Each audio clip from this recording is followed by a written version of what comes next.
uma equipe mapeou a tendência de crescimento ao longo de 100 anos em 187 países e mostrou que o brasileiro está mais alto, mas, se comparado com a média de estatura de alguns países como Romênia e Jamaica, ainda perde no ranking. Os pesquisadores afirmam que as mudanças nos padrões de crescimento aconteceram principalmente por influências climáticas, mas também por causa da genética e das condições de saúde, saneamento e nutrição. Os mais altos do mundo são o homem holandês e a mulher da Letônia. Os homens mais baixinhos são do Timor-Leste e as mulheres da Guatemala. No Brasil, a média do homem é de 1,73 m e a da mulher, 1,60 m. No caso dos homens, o Brasil está na posição de número 68 no ranking, à frente de Portugal e México, por exemplo, e somos mais baixos do que romenos e argentinos. No caso das mulheres, o Brasil ficou na posição 71. As brasileiras são mais altas do que turcas, argentinas e chinesas e mais baixas do que espanholas e israelenses. Pessoas altas tendem a ter expectativa de vida maior, mas também estão sob maior risco de alguns cânceres, como o de colo retal e o de mama.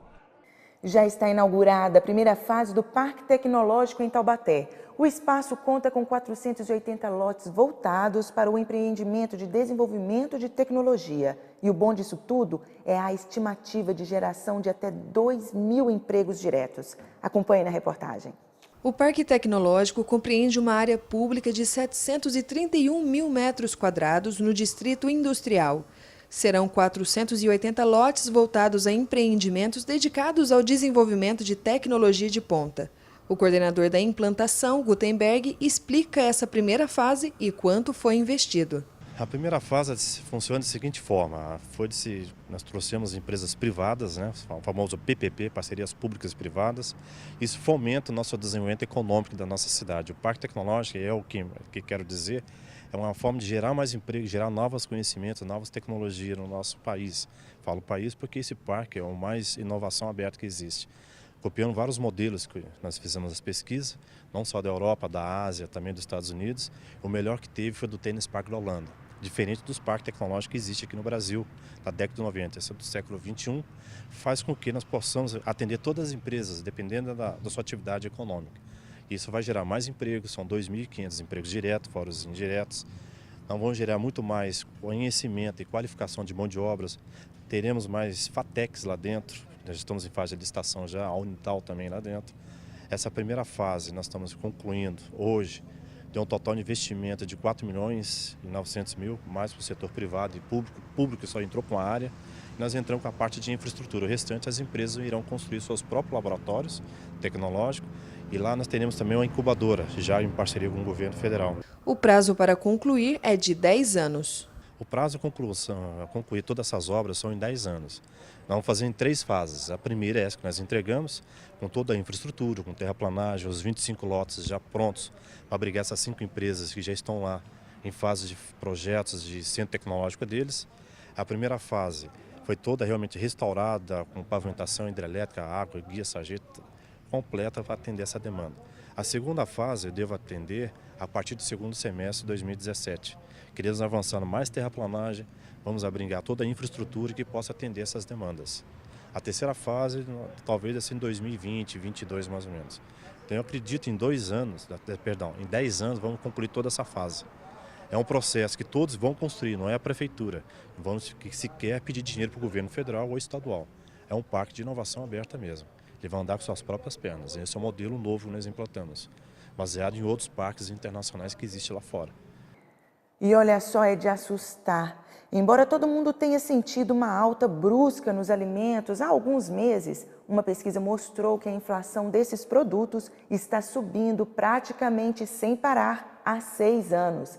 Essa elevação nos preços já era percebida pelo consumidor, mas estava ainda um pouco disfarçada em meio a tantas outras altas. E, infelizmente, agora tem sido constante o trabalhador levar um novo susto a cada ida ao supermercado. É bem no supermercado que dá para sentir o peso da inflação. Um estudo do IPEA mostrou que em 6 anos, os preços em geral tiveram alta de 55%. Já os preços dos alimentos subiram sem parar e já alcançaram a marca de 81%. Para se ter uma ideia, só no mês de julho, o leite longa-vida subiu mais de 15%. E desde 2013, a alta dos alimentos é sempre maior que a inflação geral. De acordo com o estudo, a evolução recente dos preços dos alimentos no IPCA ainda é reflexo da intensa desvalorização cambial ocorrida no segundo semestre de 2015. Já tem algum tempo que um grupo conhecido como São Paulo Livre luta para transformar o estado de São Paulo em país. Eles defendem a independência do estado em relação ao restante do Brasil e alegam injustiça tributária da União. Entenda melhor sobre isso na reportagem. Empresário, formado em Direito, professor e presidente da ONG São Paulo Livre. Junto com mais amigos, Flávio Rebelo tem um sonho: ver o estado de São Paulo transformado em um país. A proposta é antiga e, segundo ele, ganha força entre os paulistas. Com certeza, basta você ouvir na rua o que o pessoal fala, o que o pessoal acha, tá? E é uma coisa curiosa, mesmo aqueles que ainda estão indecisos, não estão muito propensos ainda a aceitar a independência de São Paulo, o fazem por não terem fé no Brasil. Para Flávio, a injustiça tributária da União para com São Paulo, a falta de representação política e a possibilidade de tornar o estado em um país forte motivam os apoiadores da ideia de separar São Paulo do resto do país. Todo ano, Brasília pega 92% de tudo que São Paulo arrecada. Se nós formos independentes, essa grande quantidade de dinheiro vai permanecer em São Paulo. Então, tudo que você imaginar vai poder, por exemplo, triplicar de orçamento. Segurança, saúde, melhores estradas, melhores ferrovias, mais incentivo à indústria, ao comércio, vai ser muito bom. Políticas de governo do país São Paulo já são estudadas pelo grupo separatista, que garante não ter nenhuma filiação partidária. Até a moeda do futuro país já foi criada por eles. É o ouro paulista. As cédulas estampam personalidades conhecidas como Mário de Andrade e Monteiro Lobato, que, de acordo com Flávio, esses escritores tinham o mesmo sonho de transformar São Paulo em um país. O empresário afirma ainda que o processo de transição de Estado para país é só uma questão de tempo e deve acontecer de forma natural e pacífica.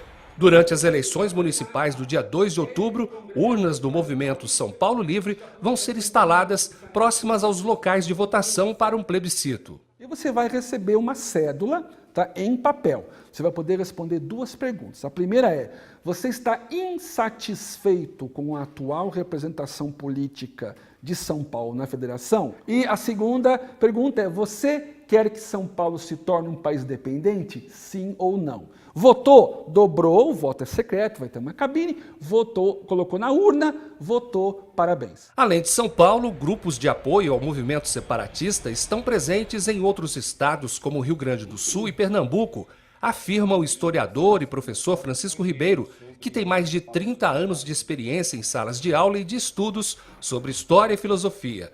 Ele não acredita no sucesso dessas iniciativas.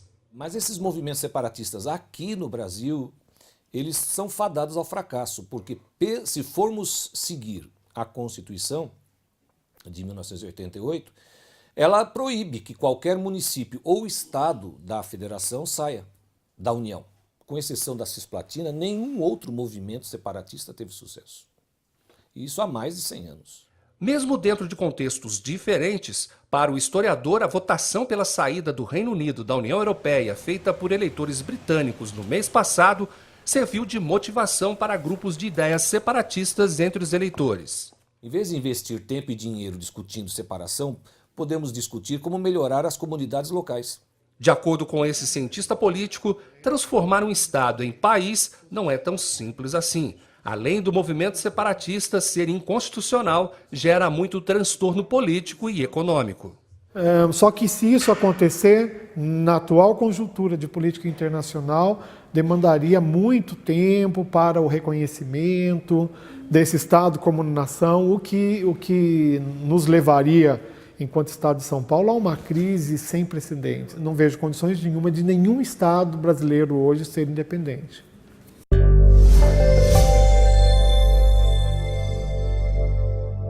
Nessa edição, você acompanhou sobre o crescente número de acidentes de trânsito envolvendo motociclistas. Caixa libera quase 4 bilhões de reais para financiamento da casa própria. Em poucos dias, vacina de dengue começa a ser distribuída na rede privada. Esses são alguns dos destaques mais importantes dessa edição. Você pode rever todas as nossas reportagens em repórtersetorial.com. Acesse, compartilhe. Visite também a nossa página no Facebook, Instagram e o nosso canal no YouTube. Temos um encontro marcado de segunda a sexta ao meio-dia e aos sábados e domingos às 11 da noite. E lembre-se, a boa notícia é, quando Jesus voltar, todo olho verá. Grande abraço e até a próxima!